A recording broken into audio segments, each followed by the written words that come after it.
Elle marche bien la première analyse là? Plutôt. Tu serais pas en train de te foutre de ma gueule un petit peu là? 170 vues à peu près. 170 vues? Attends, mais t'es sérieux? Bah, c'est que le début. Il y a quelques pouces bleus et 2 ou 3 commentaires. Champagne! Bon, on fait quoi du coup? Comment ça on fait quoi? Tiens. Prends ce bonnet. Merci, Pouceman. Et bouge-toi un peu. Fais une nouvelle vidéo. Et lève ton cul. C'est marrant parce que je suis handicapé.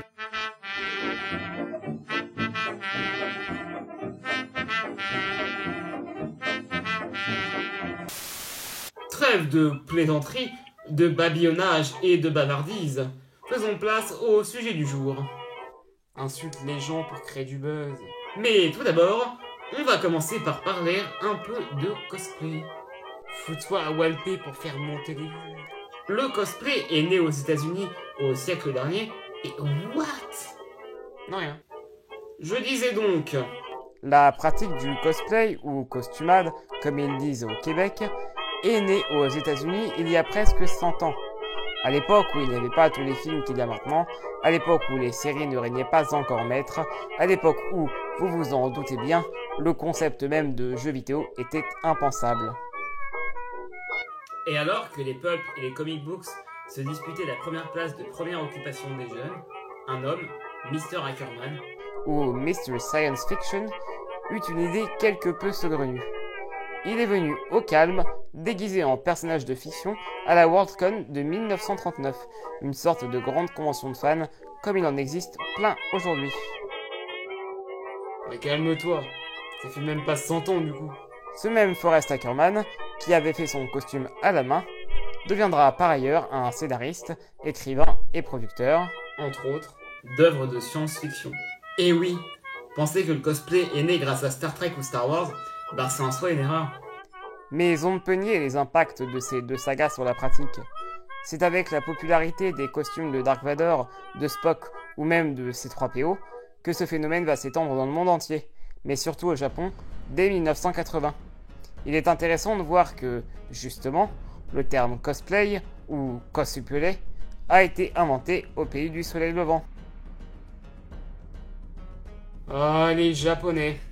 Même si le terme cosplay est une contraction directe des mots costumes et play, un porteur de cosplay ne sera pas forcément obligé de se prendre pour un Super Saiyan ou un Jedi pour en faire de la pratique. Il pourrait simplement être désigné de cosplayer s'il s'habille en personnage de fiction pendant une convention par exemple. Mais si vous voulez mon avis, pas vraiment non.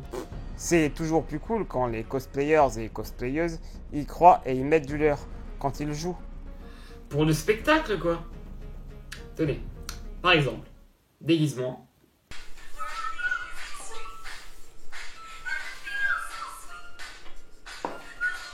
Cosplay. Mini. Mini. Mo. Déguisement. Cosplay. Mais attends mec, pourquoi est-ce que tu nous parles de cosplay exactement? Parce que...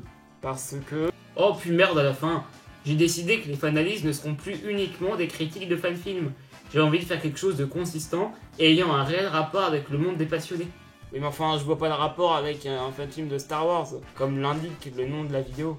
Nick Taras au pire. Oui, au pire oui. Excusez cette première partie, un peu longuette, certes. Ah bah tu vois, même toi tu le dis. Ok. Le fanfilm qu'on va traiter aujourd'hui est mon préféré de tout l'univers de la mort funeste qui tue de l'amour. Vraiment. Star Wars est très cher à mes yeux.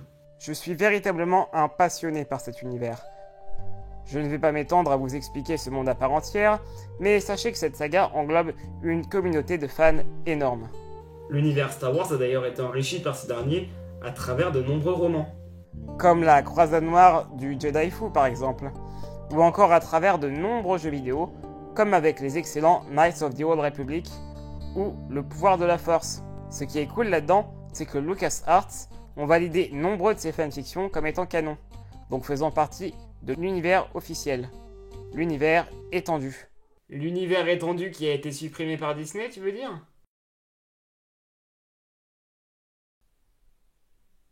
Bon, vous l'aurez bien compris, Star Wars, dès les années 80, entretient une relation hyper étroite avec sa communauté. Et pour ainsi dire, la saga s'étend sur plus de 40 piges, donc c'est bien normal que sa communauté soit bien présente. Sans compter les différentes séries animées comme Clone Wars, The Clone Wars et Rebels, récemment, la saga est revenue en force avec le très bon Star Wars épisode 7, Le Réveil de la Force. Très bon, très bon. Désolé, mais c'était un bon film. Ah bah d'accord. Bravo l'objectivité du fanboy avec un sweat Yoda. C'est mieux là? Toujours pas. Et là, c'est bon? Quoi qu'il en soit, la communauté étant derrière, vous vous rendez bien compte que des fanfictions et des fanfilms, ben il y en a un max en fait. Allant des simples combats de sabre laser aux dessins animés type manga, au passage il est génial celui-ci, nombreux les fanfilms de Star Wars sont. Tu essaies de faire quoi là exactement? Rien. Maintenant, attaquons le sujet fâcheux. On est tous d'accord pour dire que la deuxième trilogie, les films 1, 2 et 3, est nettement moins bonne que la première. C'est avec Hayden Christensen qui crache par terre?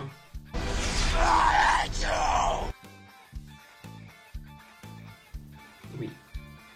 Celle avec le grand sage Maître Yoda qui en est réduit à faire des sauts et des cabrioles partout? Bouncy, bouncy, bouncy, bounce. Bouncy, bouncy, bounce. Oui. Celle avec ça?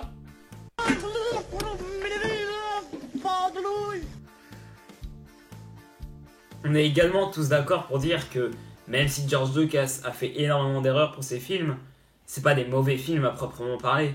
Bref, on est d'accord pour dire que ce perso, même si les films sont pas terribles, eh ben il a quand même grave de la classe. Donc, Darth Maul, il est grand, fort, Impressionnant, ténébreux, extraterrestre, mystérieux, charismatique. et putain de stylé. Du coup, vous comprenez bien qu'on est dans le droit de gueuler après Giorgio lorsque le mec nous écrit un personnage visuellement qu'a de la gueule, mais qui est sous-exploité à mort dans son film. Aujourd'hui, on va donc s'intéresser à un fan-film qui rend hommage à ce personnage, Darth Maul Apprentice, réalisé et écrit par Sean Bu, ou Sean Bu, je sais toujours pas comment ça se dit.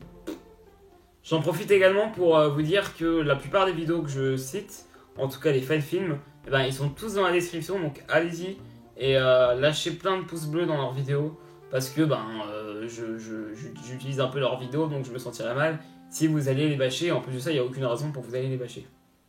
Le fanfilm commence par un mec qui a trop fumé qui parle, et par ce plan. Oui, ça a de la gueule son truc. Puis c'est beaucoup moins gerbant que la VR en plus. Donc, Maul est en train de faire joujou avec ce truc, tandis que des gens incroyablement bien maquillés sentent une présence maléfique. Et oui, ce sont des Jedi, en témoigne leur cape complètement stylée et leur sabre laser bleus et verts. Et ce mec, Me fait incroyablement penser à Sub-Zero. Et s'ensuit une scène de combat vraiment classe. Genre vraiment, du début à la fin. Les chorégraphes ont vraiment assuré. Donc notre petit citounet les bute tous ou presque. Unstoppable! Monster kill! Et s'enfuit tandis que les deux survivants veulent en finir et venger leurs amis. bordel, qu'est-ce que c'est classe! Bref, Hipster Kenobi meurt et Sub-Zero revient pour sauver le cul de l'apprenti et crève aussi. Finish him!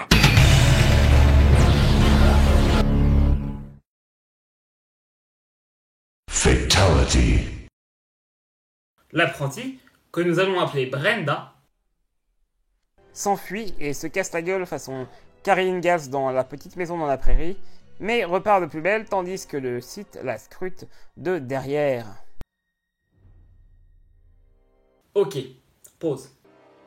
Ce moment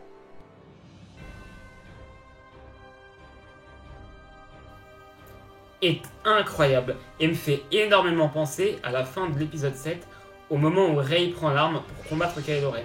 C'est complètement stylé.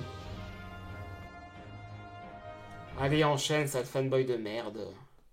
S'ensuit alors un dernier combat entre les deux protagonistes de l'histoire, avec de longs silences comme j'aime.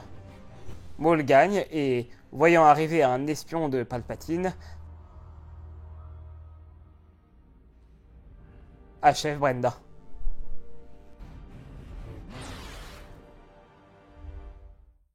C'était bien, nom de Dieu! Ouais. Juste des combats bien chorégraphiés. Il y en a plein comme ça sur le net. Hein. Eh bien non, justement. Voir ce court-métrage comme étant une simple suite de combats est selon moi bien dommage. Le jeu d'acteur est génial, le maquillage est dingue et les effets spéciaux sont au top. Et puis bon Dieu, qu'est-ce que c'est bien écrit!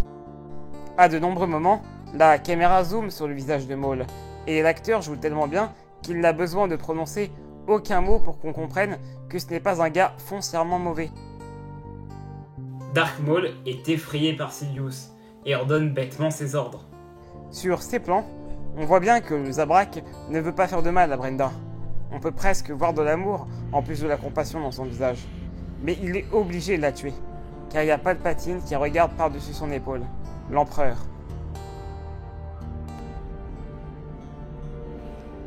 En se confrontant au Jedi, Dark Maul voit directement ce qu'il aurait pu devenir si Dark Sidious ne l'avait pas enrôlé. En fait, c'est simple. Darth Maul Apprentice, c'est un meilleur épisode que La Menace Fantôme. On est vraiment heureux de voir qu'un autre film se soucie du personnage et lui ajoute même une dimension sentimentale. Ça ne m'étonne pas que ce film ait gagné le prix de la vidéo internet allemande l'été dernier. Merde Sean, tu as fait du très très bon boulot. L'acteur qui joue Maul, Ben Shama, ou Maul Cosplay, est un des plus grands cosplayers de la Terre. Ah, c'est pour ça le truc chiant au début sur les cosplays. Ah ok, d'accord, ça fait sens. Et on peut facilement voir à travers tout ce qu'il fait qu'il s'implique énormément dans les rôles qu'il a. Ce mec est tellement talentueux. Et ça fait plaisir de voir que c'est un cosplayer à la base qui a eu ce rôle. Je suis certain que sa pratique dans le déguisement l'a aidé à s'immerger dans le personnage.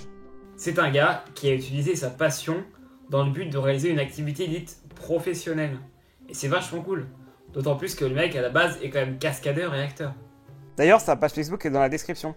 Allez y jeter un œil, il est vraiment cool et super proche de sa communauté. Bref, je pourrais vous parler pendant des heures de ce fan-film tellement je l'adore. Ouais, j'aime autant pas. Hein. La musique est carrément chouette. Les plans en drone sont à couper le souffle et la post-prod a fait un boulot de dingue. Ouais, moi aussi j'aimerais bien que tu sois aussi bon en post-prod. Hein. Mais tu vas la fermer ta gueule.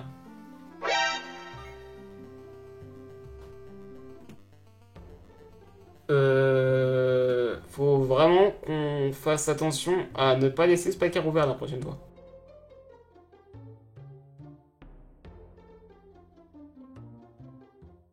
Merci à tous d'avoir suivi cette deuxième analyse. Alors aujourd'hui c'est un épisode assez particulier parce que encore une fois j'adore Star Wars, c'est vraiment mon truc. Et du coup j'avais vraiment envie de vous en parler, ça fait des mois et des mois que je pense à ce fan film et que je me dis qu'il faudrait vraiment que je fasse quelque chose pour ça.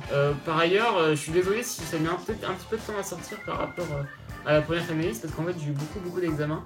Parce que étant étudiant, j'ai pas mal de partiels, du coup j'avais des trucs à réviser forcément. Quoi qu'il en soit, je voulais vraiment remercier Antoine qui était donc là à la régie en tant que Negan et également en tant que régisseur, voilà, ingé son, Poussman, Negan et également serveur de Multifree. Pour préciser. Grande fonction. Grande fonction Multifree. Sans multifront de... Voilà, et Light. En tout cas, merci à vous et gros bisous. N'hésitez pas à vous abonner et à m'inciter à faire d'autres vidéos parce que pour le coup ça fait vraiment plaisir quand je vois vos messages d'encouragement. Quoi qu'il en soit, merci encore. Et ça fait beaucoup de quoi qu'il en soit, j'arrête pas de dire quoi qu'il en soit. Gros bisous. Bisous.